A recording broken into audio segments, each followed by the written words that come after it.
Jesosy a sotranao ny amin'izao fotoana androan'izay omenao anay zao. Tsy avy aminay zao fa noho ny fahasoavanao, tsy noho ny amin'ny fahaizanay zao fa noho ny amin'ny fahasoavanao, tsy noho ny amin'ny herinay na ny tanjakay na ny zavatra nisy ny ainanay omaly fa noho ny fahasoavanao.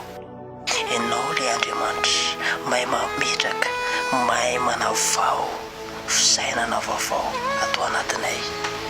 Dia isaoranay indrindra izany, tsy ampy fotsiny amin'ny fisaoranay izay miloka amin'ny vavy ety ivelany, fa miaraka amin'ny fo Andriamanitra izay tena resy lahatra tanteraka.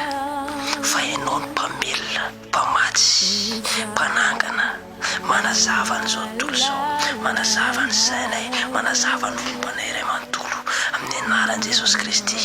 Amen.